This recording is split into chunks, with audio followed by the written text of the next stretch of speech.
Hi, it's Tim. Welcome back to the corner. Today we are looking at the Atari 65XE. Let's take a look.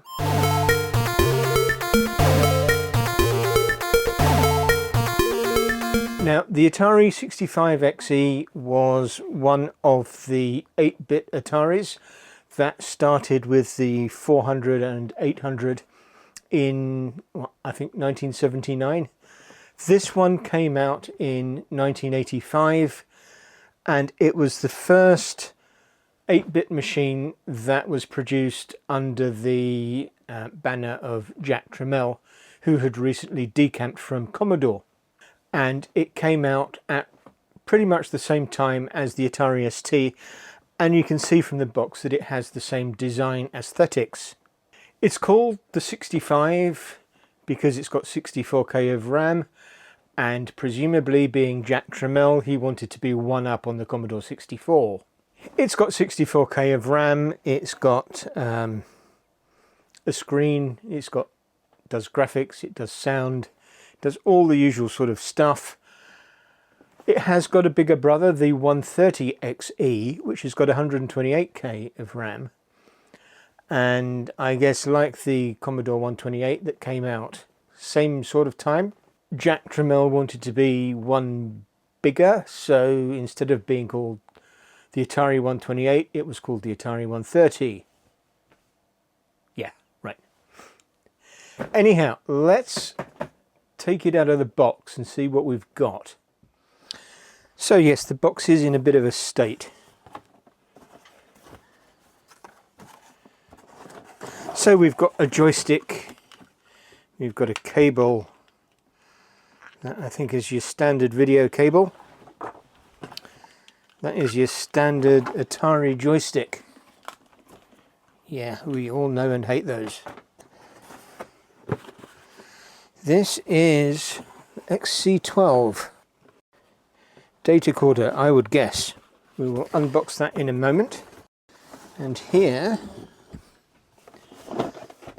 we have the main attraction. So let's open this up.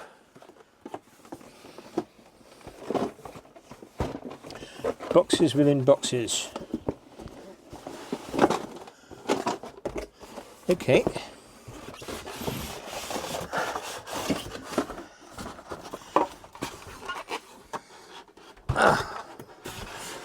Come out. So I know pretty much nothing about these things because I've never owned an 8-bit Atari. It is kind of grubby. The keys are kind of yellow. So in here, let's just see what we've got in all the boxes.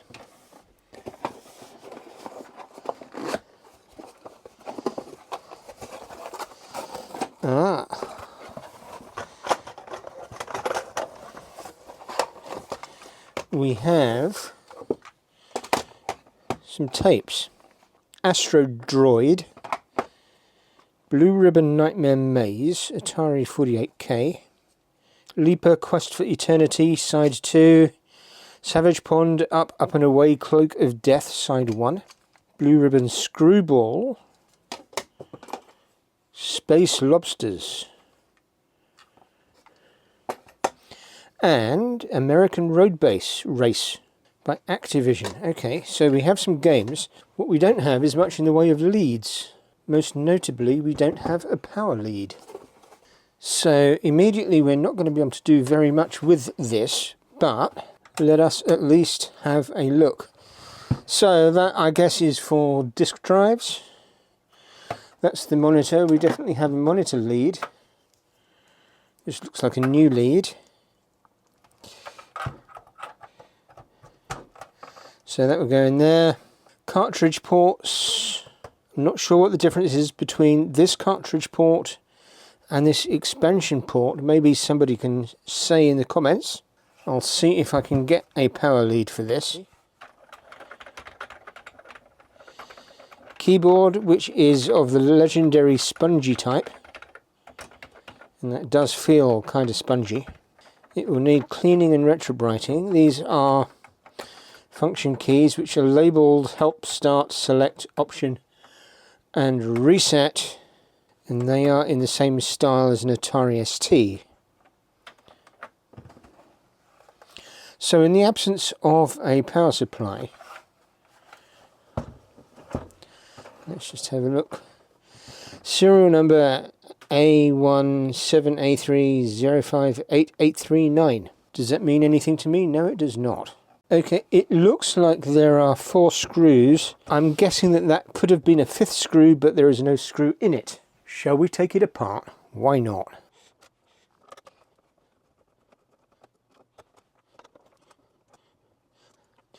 I have zero experience with these Atari 8-bit machines. I'm going to rely on your comments in the comments section below to give me some guidance in terms of what to do with it, how we can expand it, how we can modify it, upgrade it, or whatever. Okay, so there are some dust bunnies on here.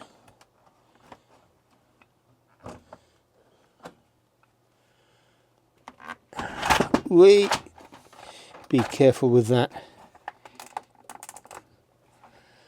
Does that just pull out?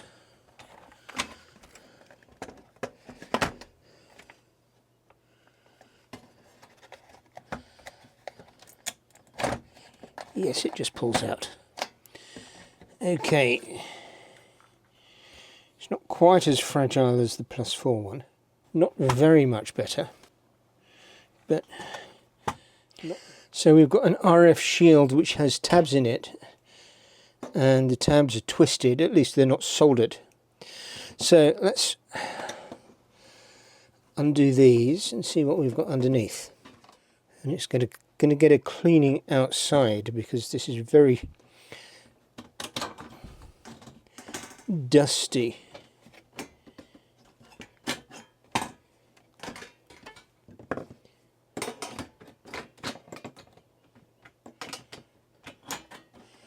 There we go. So we've got a load of chips that I don't know anything about. Nice ceramic looking memory. Whether that's good memory or not, I don't know. So I'm going to be guessing about this based entirely on watching a couple of Jan Beta videos. So memory there, 64K. Another set of memory here, which we could add, which would make 128K. And because this is an 8-bit machine, this runs a 6502 or a variant of a 6502. Let's see if I can find it. So I'm guessing maybe that's the CPU, simply because that's the other Rockwell chip. I will find a circuit diagram and a layout of this board and figure out exactly what is what. Usual 8-bit stuff, it's all soldered in. There's nothing socketed. So I think this is the MMU, or a memory multiplexer type thing. This is also a memory multiplexer type thing, which I believe is needed if you're going to have 128K. This is also expandable up to 320. Jan Beta did a video on that. He didn't get it to work. The Retro channel did a video on that and did get it to work. So it's a possibility that we could try and expand the memory of it to either 128 or 320. I'm going to clean this out. Just get rid of all these sort of dust bunnies and things. The ICs on it, that's 8451. 8733, 8736.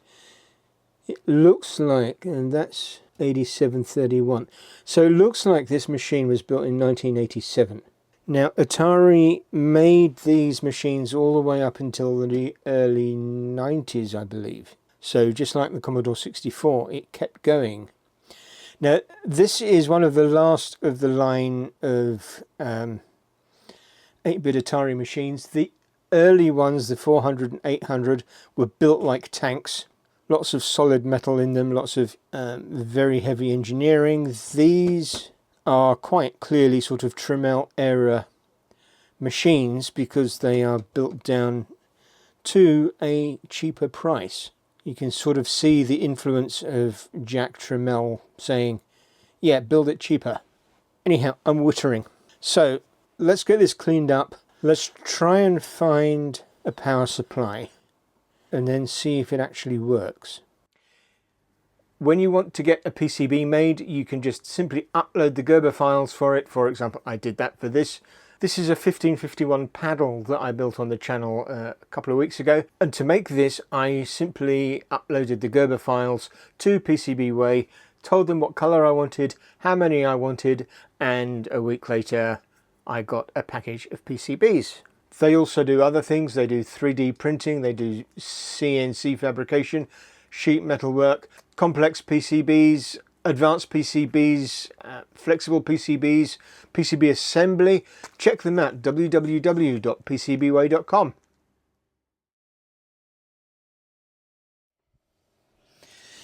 Back with the Atari, I've now got a USB power cable. The interesting thing is, because this is just 5 volts, we can actually power it off a USB. And so this is a Atari to USB-A. I've tried to figure out the connection for this video cable. It's not labelled typically, and the pin out for the video connector was also not labelled. The one I could find gave this diagram here, but again it's numbered, but it didn't say on the diagram what that was actually looking at, whether it's looking into the pin, whether it's looking at the connectors at the back of the pin, whether it's looking at the socket. I don't know. So I made a guess that it's looking into the back, and it either is or it isn't. It just means basically it's either this way round or the other way round. So I'm guessing that of the 4 cables, we've got that one is Luma, that one is composite, ground is obviously the sheath, red is going to be chroma, and black is going to be audio. Now it could be the other way round. We shall see. I'm going to plug that in, connect that up, and connect this up, and then we shall switch it on and see what happens. During the last couple of weeks, I've also managed to pick up an Atari XE user manual. All the stuff. Going to be looking through that, try and get a feel for the basic and whatever. Right, so that's the power, that's the video, the monitor is on. Let us, 3, 2, 1.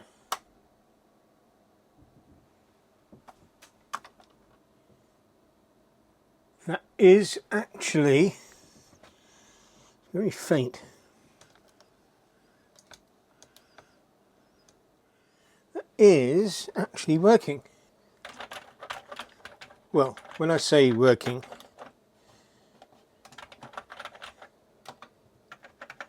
we're getting a screen display at least. Now I may well have not plugged the keyboard back in, so I'm going to switch it off, take the lid off, and just have a look. Ah, yes. The reason that, there we go, the reason that the keyboard doesn't work is because the keyboard's not plugged in. Right, let's try this again. That's a lot brighter.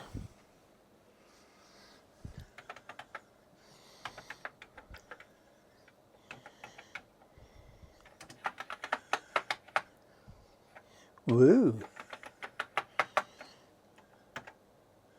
Error. My first ever Atari error.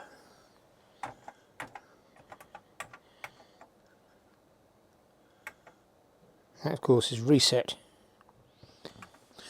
Okay, now I'm going to try this cartridge. This is the A8 something.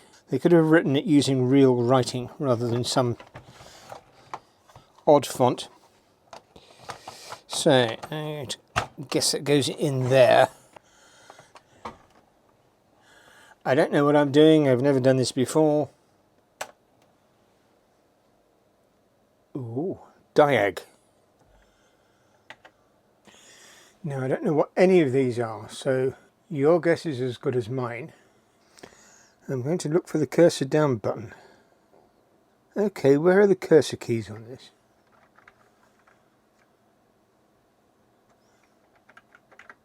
Ah. Ah, okay, so yes, those. Right, sysin 191. I'm going to guess that's some sort of system info.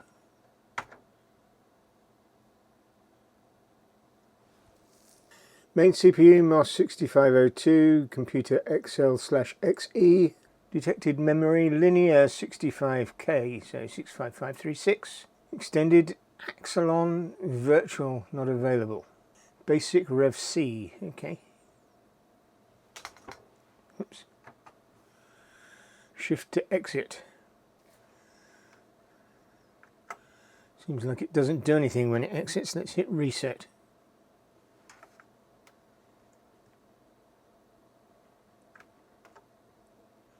Doesn't seem to do anything. Start. Power it off, power it on again. You can tell I don't know much about Ataris. Let's just run these in turn and see what they do. Atari control picture. Okay, so that is the color palette. 240 pixel line.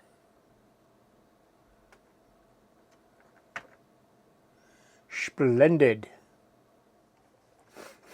There might be an easy way of doing this, but I don't know what it is. Salt 2, I don't know what that is. Let's give it a try.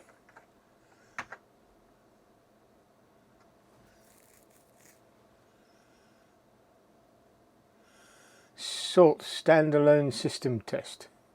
SAST. TIA PAL ROM NTSB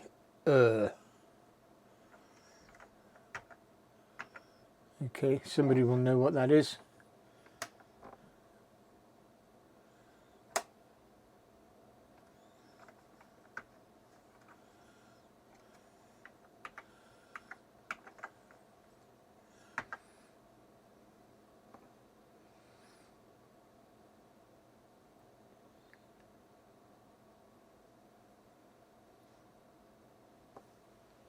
Nice little keyboard tester.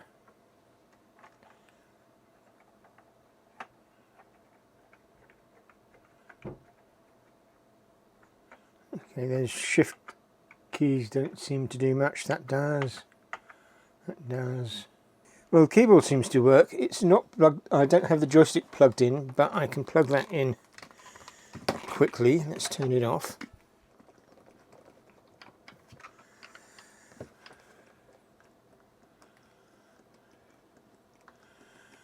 Well, it took a while for it to come up, but now I've got the audio plugged into the TV, which I believe does not work. So we may not hear anything. It's just really a test to see if anything happens. Let's just look through some of the folders. Right, okay, so games.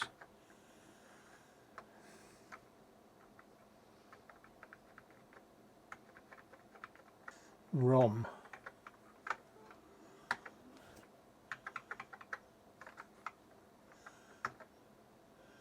No idea, just pick something. Deluxe Invaders. Why not?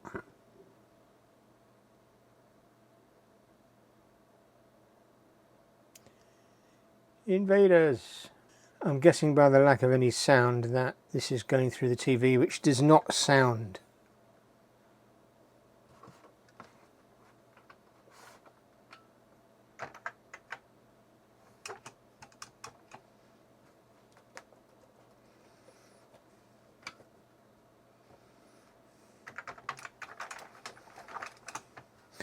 Not doing anything, of course. It might want a joystick in the other port. I'm going to need to find an extension cable before we can test the sound, because my little box won't reach. But we can play with a little bit of BASIC, and to that end, most Commodore guys are going to recognize this, or at least a variation of it, because this is the famous 10 print.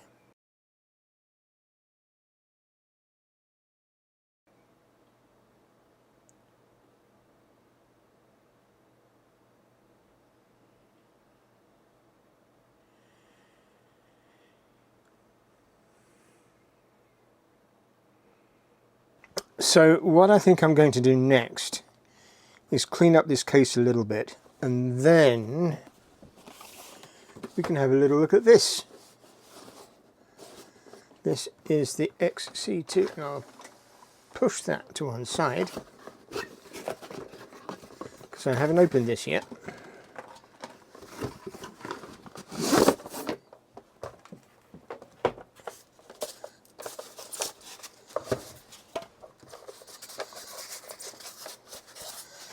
Still got its foam inserts.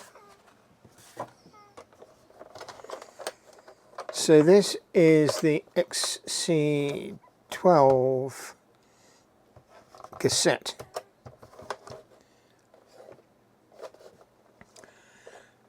You can see from the bottom of it the colour that it should be, and it is definitely not that.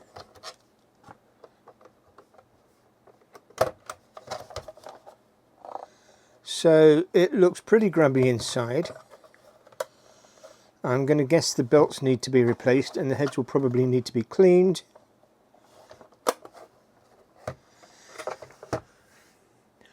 But we can at least plug it in and see if it actually goes, because we do have these tapes.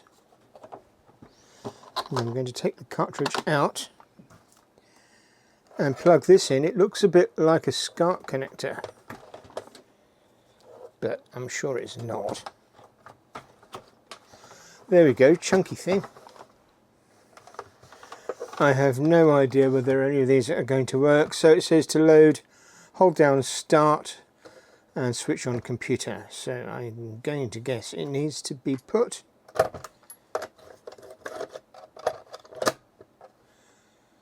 into the deck. Hold down start, switch on the computer.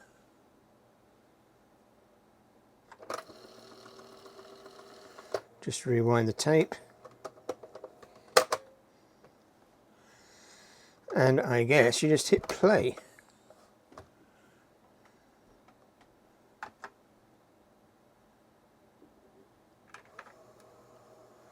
Or touch any button, presumably. Well, the tape counter is going round.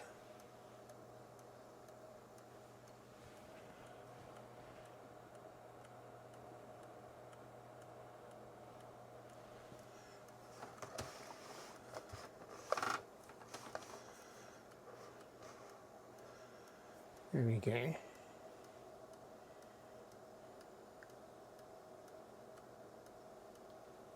Boot error. Okay.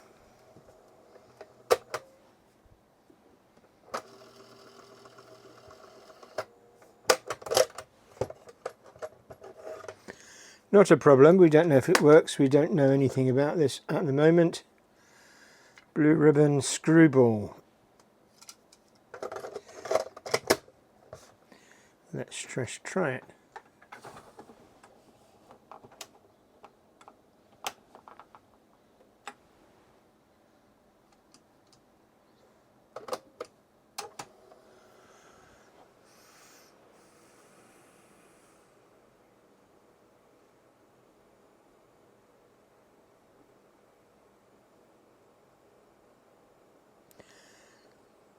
I won't go through all of these tapes.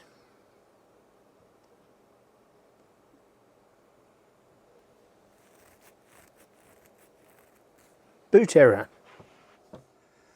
Asteroid, simply because the cover looks more interesting. Sorry, Astro Droid.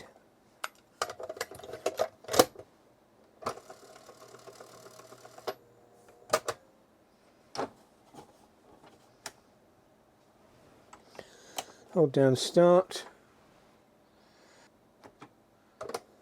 Press play.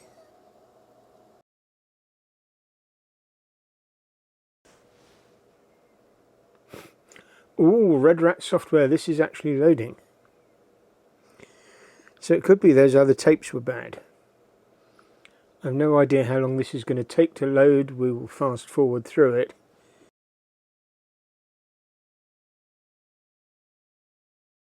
Oh, 220 on the tape counter, and it's gone through pretty much the entire tape.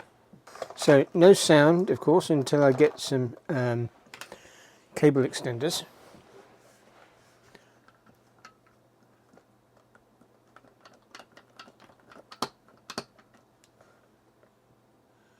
Now, not a gamer, of course, so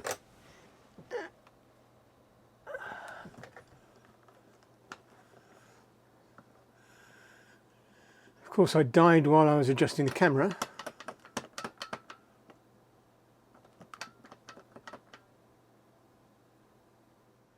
Yeah, okay, well there you go. It's a game. And that's about as much as you can say for it. It's a game, right. And I'm rubbish at games, or games are rubbish at me, or one or the other. Anyway, right, so let us... Just going to rewind that.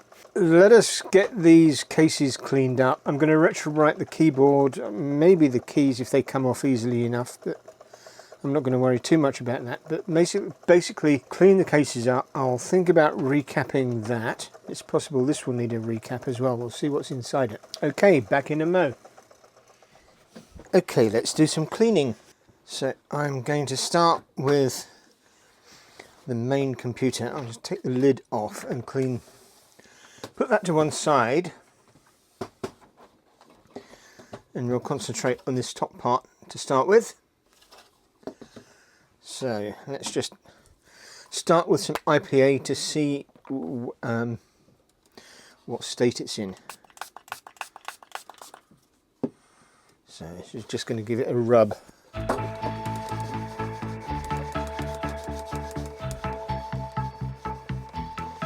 From here we'll go to stronger things, window cleaner, and then possibly the baking soda or some magic eraser.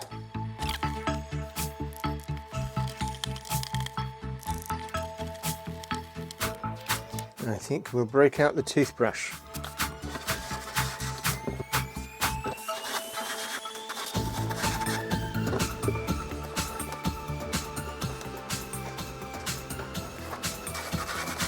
Actually is getting cleaner. I think anything else on the back is mainly discoloration. Now I'm going to wash this in the sink with some washing up liquid or dish soap if you like. But that will do for that. Let us come back to the keyboard. So we'll unplug him again.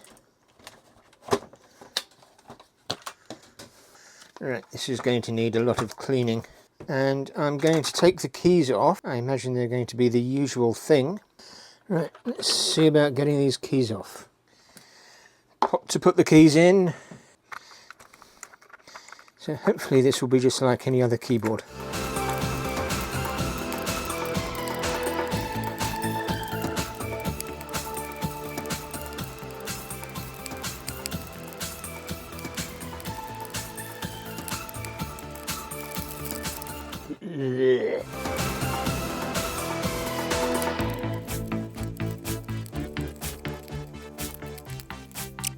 So there we are, that is going to need a clean as well.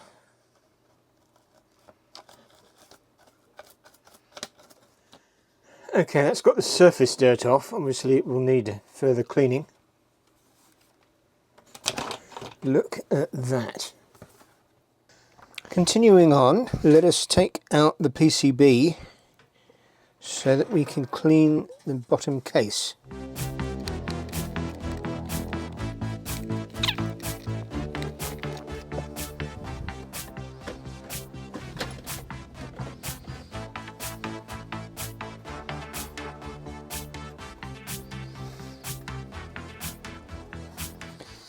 Okay, so that's the back of the PCB.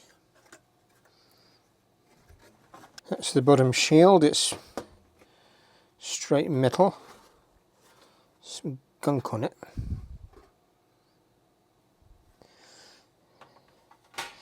We'll clean that up. This looks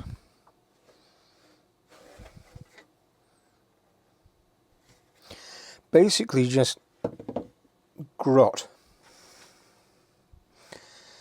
Okay, the bottom of that shield looks basically okay. Okay, so now let's take a look at the cassette player. I think it's basically 4 screws on the bottom.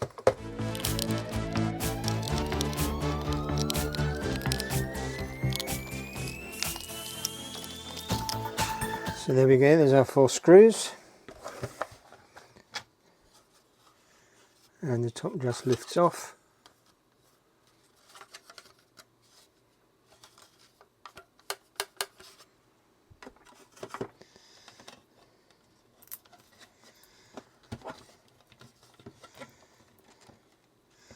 And that just lifts out.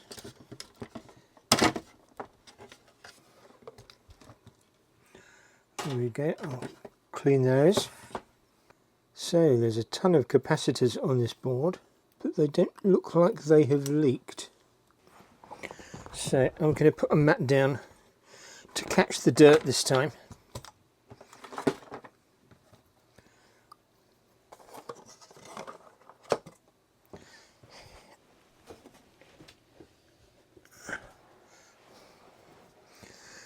Let's just give this a bit of a clean. Start with the heads, just some IPA. There's a bit of dirt on that. There's a lot more dirt on this. I think this is the erase head.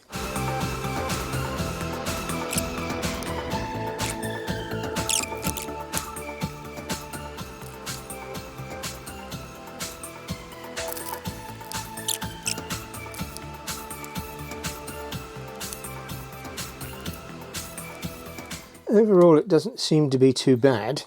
I don't think these keys easily come off. At least it doesn't look like they easily come off. So I don't think I shall be retrobrighting those. I think basically there is this shaft that acts as a hinge, and that would need to come out. That pushes these in, and there's this little leaf springy thing here. There's a circlip on the end. Maybe we can get those out. Get some pliers.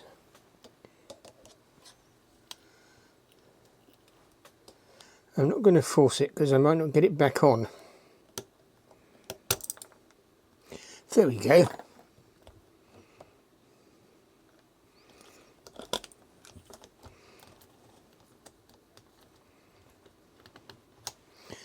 Famous words, of course, I still might not get it back on.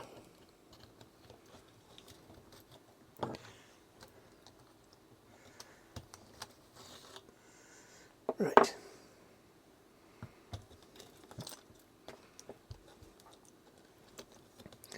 So these are held in by little springs.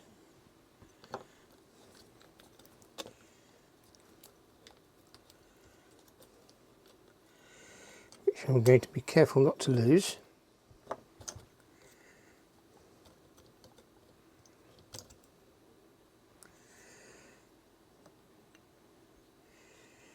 Okay, so those are still on there.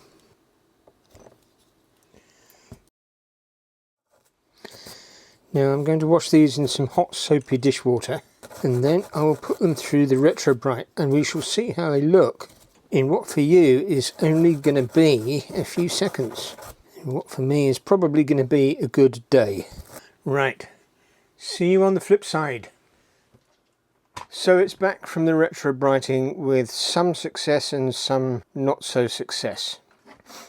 Unfortunately, the decal on this XC12 came off, and worse than that, it just sort of disintegrated.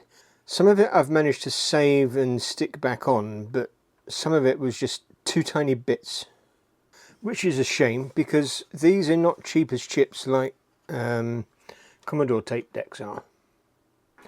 So we're kind of stuck with that. I'm going to seal that and cover it just so that it doesn't get any worse. The case came up reasonably well, I think. Still a little bit discoloured on the edges, but not too bad. And the bottom wasn't too bad in any case. The keys, I did the keys first, and initially they were really nice, but you can see they're already, this took 2 or 3 days to do everything, and already the keys are going yellow again. Especially the cassette keys. These came out of the retrobright perfectly grey. And they were perfectly grey for about a day, and well, until now, basically. So, let's start putting it back together. I'm going to start with the cassette, because we've still got this pin that we need to sort out. So this is cleaned, and what we need to do is get this rod, feed the rod through, and then feed the keys onto the rod and through the hole. So like that.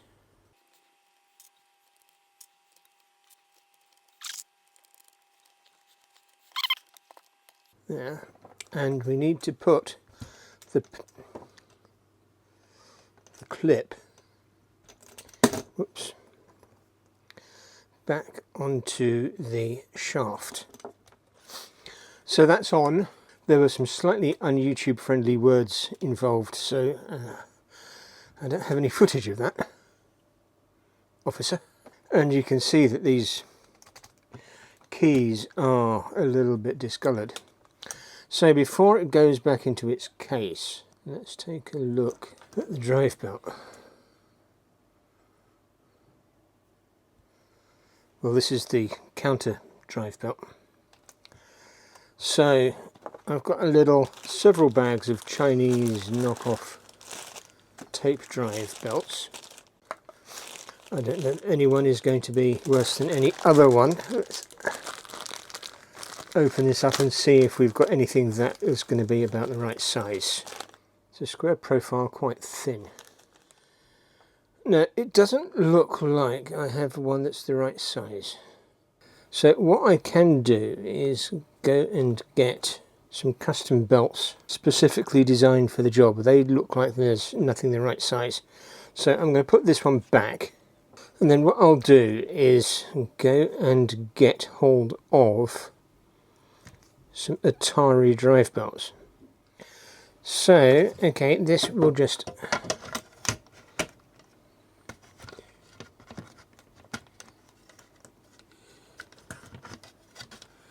slot back in here, I do believe, like that.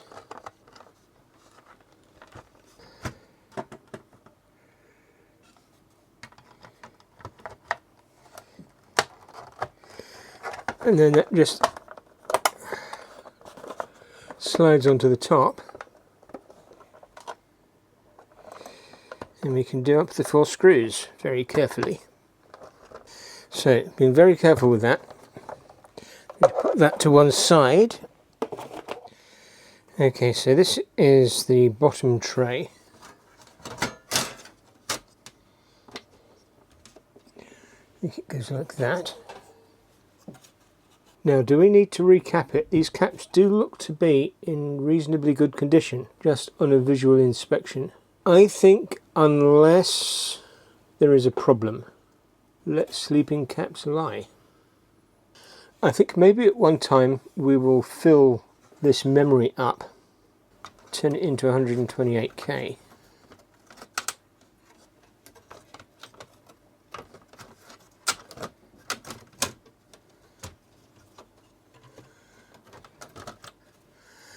I think what we ought to do is put the tray on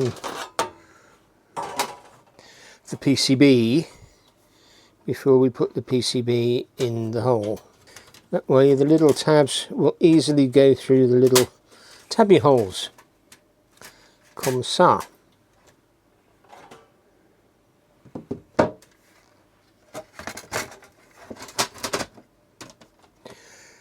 That goes in there. And this goes on the top.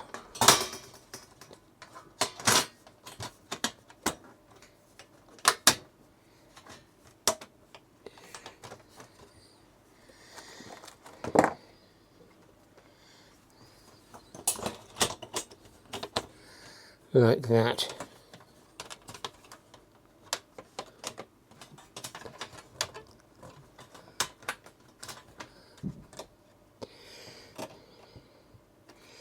And then we can just simply twist these. The station is secure. Now we say, where did I put the keyboard? Okay, here is the keyboard. Let's plug it in.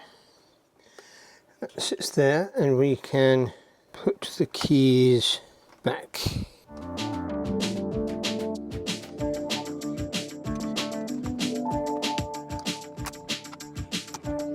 There we go, and the spring goes in the little springy hole.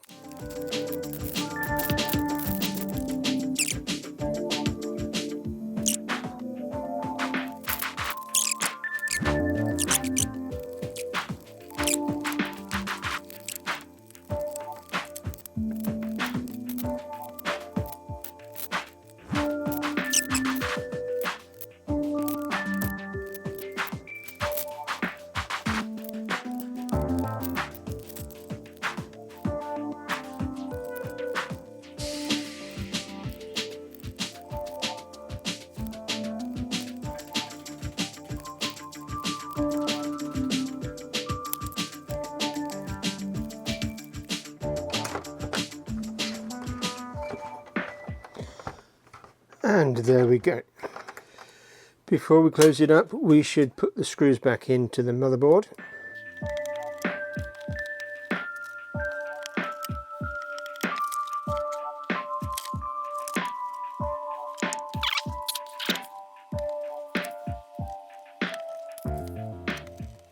That one is not going to stay in because the thread is already stripped.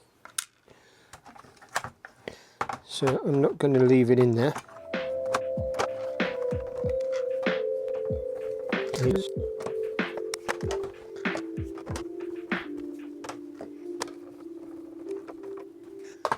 And there we are, it is back together.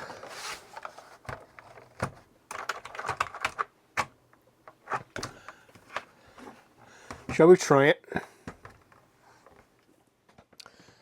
Okay, right, so plug in the joystick.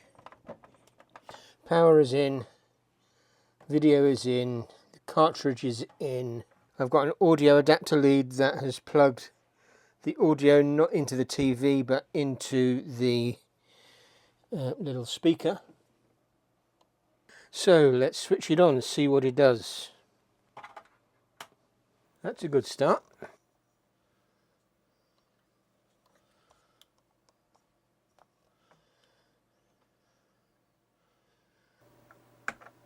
Let's just go games. I don't know any of these games. Mine are 2049er. Why not? This is really just to see if it is actually working.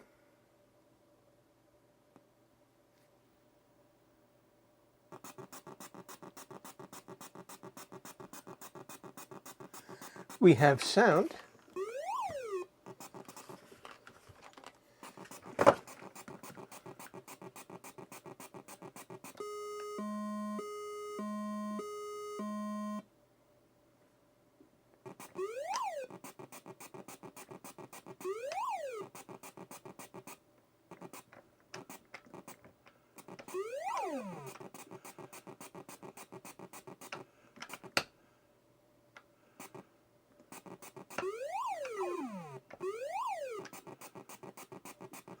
I have no idea what it's supposed to do.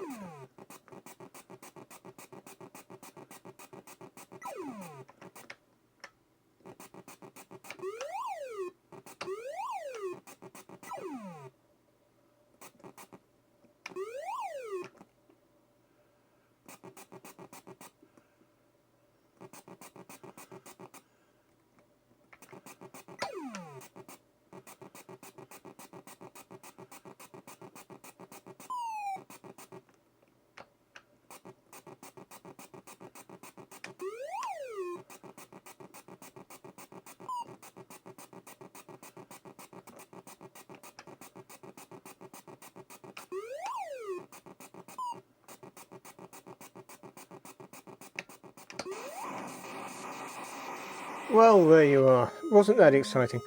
Anyhow, that has demonstrated that this thing is currently working. So, yay. Some of these keys look a lot cleaner, some of them don't.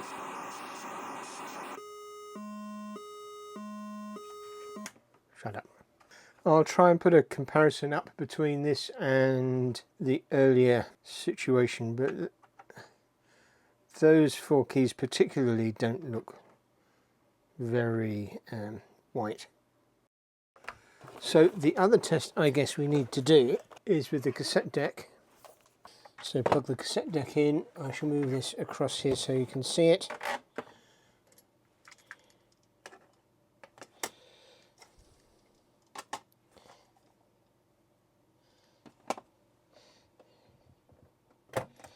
I have no idea whether any of these are any good.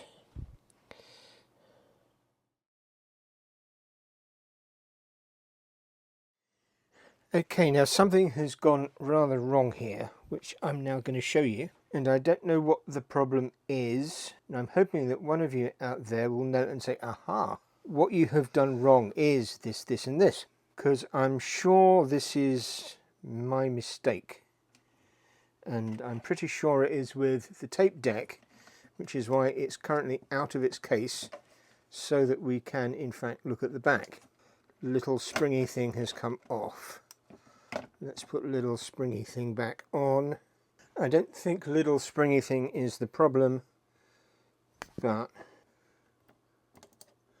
then the other side goes in there like that. Okay, so little springy thing is back in. Now remember, we do need to put new belts on here, but I don't believe the belts are the problem.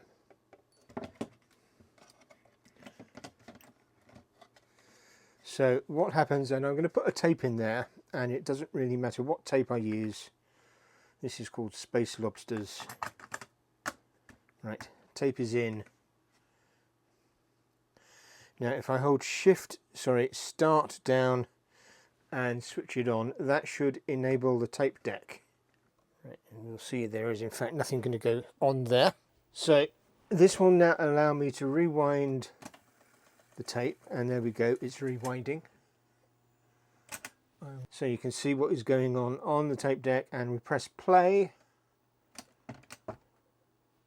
and nothing happens. Ah, but you say, is the belt slipping? The belt is slipping.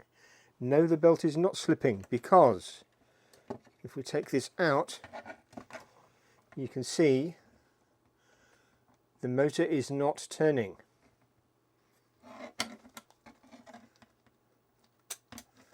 Right. Just a reminder, we can fast forward it. You can see everything turns. Tape's fallen out. We can rewind it. Whoops. Rewind it. It goes back the other way. Even with nothing in it, we press the play.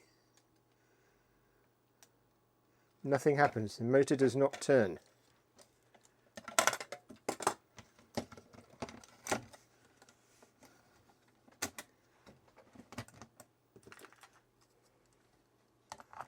The head's engaged. You can quite clearly see the head's engaged. Nothing else happens.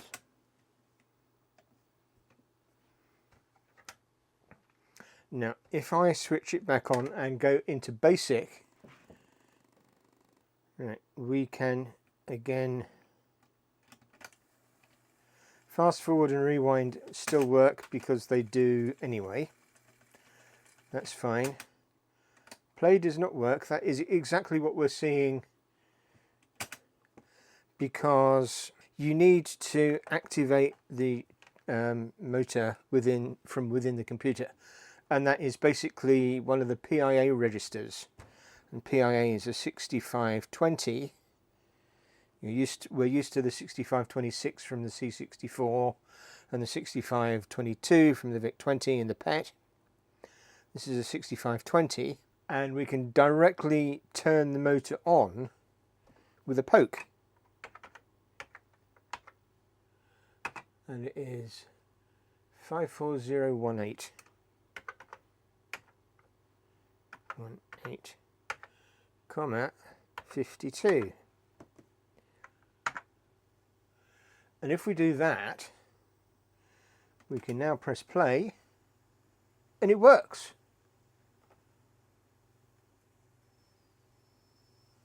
And in fact, if we turn the speaker up,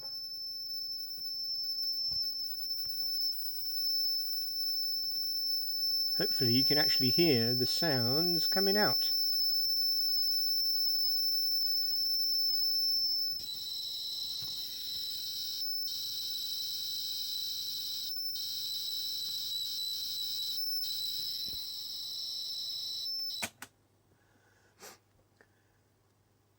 So we know the cassette deck does work, but why is it not working when we try and load a program? Why does it say no? If you know, please let me know in the comments. But otherwise, I think this is as far as we can take it this time. This is the Atari 65XE. Hopefully there will be another video in which we fix whatever it is that is not talking to the tape deck, because I don't really know at all at the moment. I'm not hugely familiar with these machines beyond basically what we have done here in this video. So, okay, thanks for watching, and thank you to my patrons who are scrolling up along the screen, and check out my Patreon page because there will be some exclusive content going up there very, very soon. And I will see you next time. See ya. Bye.